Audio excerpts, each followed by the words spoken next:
17 अगस्त 2025 की सुबह राजस्थान के अलवर जिले के खैराथर इलाके की रहने वाली मिथिलेश देवी को अचानक अपने घर की छत पर बेहद तेज बदबू आने लगी।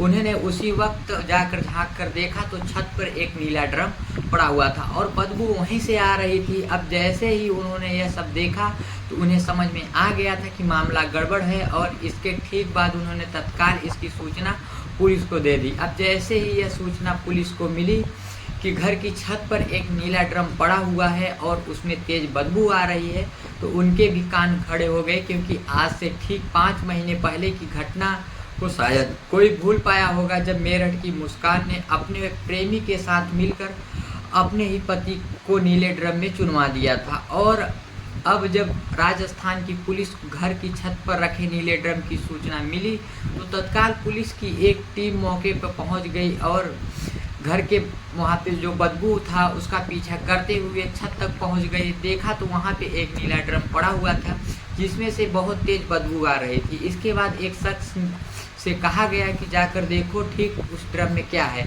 फिर शख्स ने धीरे से उस ड्रम में झांकने की कोशिश की, जिसकी तस्वीर आप देख सकते हैं। शख्स ने धीरे से उस ड्रम में झांक कर देखा तो उसमें ढेर सारे कपड़े मिले और कपड़े के नीचे एक व्यक्ति का शव पड़ा हुआ था, जिसमें से ढेर सारा नमक डाला गया था ताकि शव जल्द से जल्द गल जाए।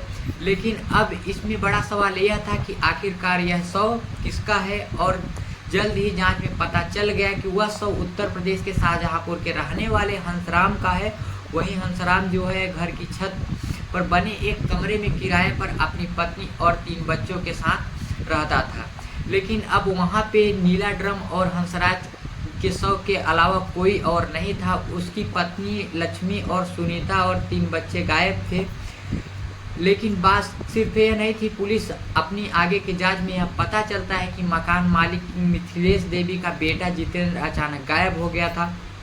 पुलिस अब इस पूरी गुत्थी को सुलझाने में लग गई थी कि आखिरकार यह व्यक्ति नीले ड्रम तक कैसे पहुंचा, इसकी पत्नी और 3 बच्चे, मकान मालिक का बेटा अचानक कहां गायब हो गया है। फिर जाकर एक ऐसी कहानी सामने आई जो बेहद ज़्यादा चौंकाने वाली थी। मीडिया खबरों की माने तो हंसराम उत्तर प्रदेश के शाहजहांपुर का रहने वाला था।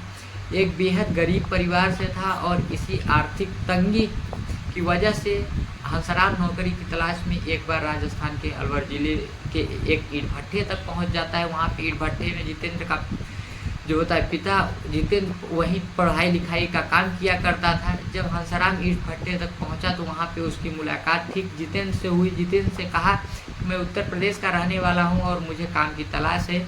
इसके बाद जितेंद्र ने हंसराम को काम पर रख लिया। धीरे धीरे हंसराम ने ईंट भट्ठे के पास काम किए और किराए पे वहाँ पे एक मकान भी ले घर लेता है, उसमें रहने लगता है, हंसी खुशी से रहने लगता है। धीरे धीरे जितेंद्र और हंसराम की अच्छी खासी दोस्ती हो जाती है।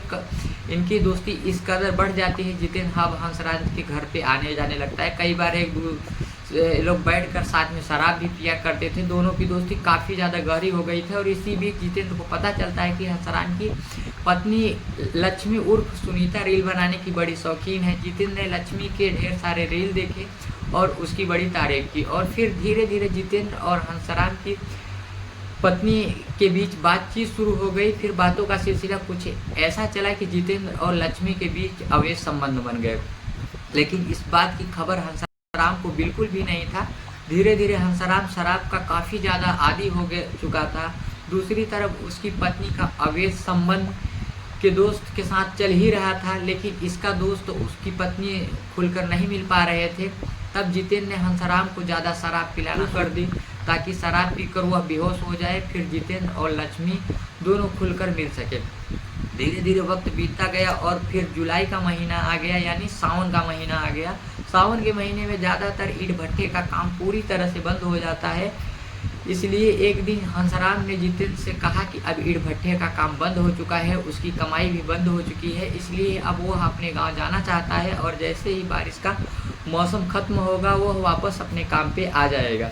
अब इस बात को सुनकर जितेंद्र हड़बड़ा जाता है। उसे लगा कि हंसराम जब चला जाएगा तो वह लक्ष्मी से नहीं मिल पाएगा। इसलिए उसने हंसराम से कहा कि तुम बिल्कुल टेंशन मत लो, मैं तुम्हारे लिए दूसरा काम ढूंढ लेता हूँ और अगर तुम चाहो तो मेरे घर की छत पर एक कमरा खाली है, वहाँ पे तुम अपनी पत्नी और 3 बच्चों के साथ किराए पर रह सकते हो। हंसराम मान गया, जिसके बाद जितेंद्र ने हंसराम को अपनी माँ मिथिलेश देवी से मिलवाया और बताया कि यह मेरा दोस्त है, वह ऊपर के कमरे में किराए पर रहेगा और यहीं आसपास कोई काम कर लेगा। जितेंद्र के परिवार वाले भी मान गए कि चलो कमरा खाली पड़ा है, वहाँ से कुछ किराया आ जाएगा। तो अब हंसराज अपनी पत्नी और 3 बच्चों के साथ जितेंद्र के घर पे छत पर बने कमरे में किराए पर रहने लगा।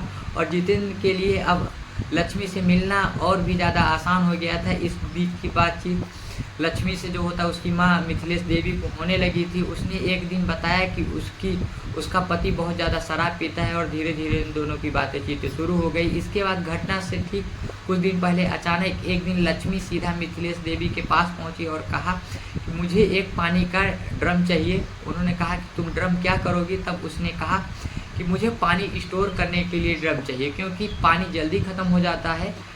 अब क्योंकि मिथिलेश देवी और उसका पति ईंट भट्टे का काम था, तो जहाँ पर पानी की ज़रूरत ज़्यादा होती है, इसी ज़रूरत को पूरा करने के लिए उन्होंने ढेर सारे ड्रम खरीद के रखे थे। अब इसलिए मिथिलेश देवी ने लक्ष्मी को एक ड्रम दे दिया। 16 अगस्त 2025 को यानी जन्माष्टमी के दिन कहा जा रहा था कि उस दिन हंसराम कुछ लोगों ने देखा था, लेकिन शाम के वक्त वह दिखाई नहीं दिया। लेकिन इसके ठीक 20 से 22 घंटे अचानक मिथिलेश देवी के घर पे छत पे अजीब बदबू आने लगी। इसके बाद पुलिस को बुलाया गया और यहाँ पे पूरा मामला सामने आया। इस मामले में अभी तक यह अंदाज़ा नहीं लगाया जा सकता है कि शायद लक्ष्मी और उस प्रेमी जितेंद्र मिलकर हंसराम को मारा है, नीले ड्रम में डाल दिया है और उसके बाद यह लोग फरार हो गए। लेकिन यह लोग कहाँ फरार हुए हैं कोई नहीं जानता था। पुलिस इसकी तलाश में लगी हुई थी और तभी पता चला कि लक्ष्मी और उसका प्रेमी जितेंद्र राजस्थान के एक गांव में दूसरे ईंट भट्टे पे काम मांगने के लिए गया हुआ था।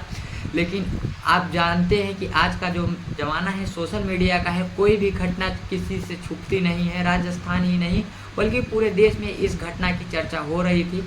जहां पर ये लोग काम मांगने गए थे उन्हें भी इस खबर के बारे में पता चल गया था। सबसे बड़ी बात यह है कि उनके साथ 3 बच्चे भी थे। अब जैसे ही ये लोग काम मांगने के लिए वहाँ पे गए तो उन लोगों ने ये बातों में उलझा के रखा और तत्काल इसकी सूचना पुलिस को दे दी। कुछ ही देर में पुलिस वहाँ पे पहुँच गई और जैसे ही इन लोगों को पुलिस देखा तो वहाँ से ये लोग भागने की कोशिश करने लगे, लेकिन ये लोग भाग नहीं जाते हैं। आखिरकार कहाँ भाग कर जाएंगे? पुलिस इन्हें हिरासत में लेती है और इनसे पूछताछ जारी है। फिलहाल पुलिस पूरे घटना में जांच करके पता चलता है कि इस घटना की असली सच्चाई क्या है।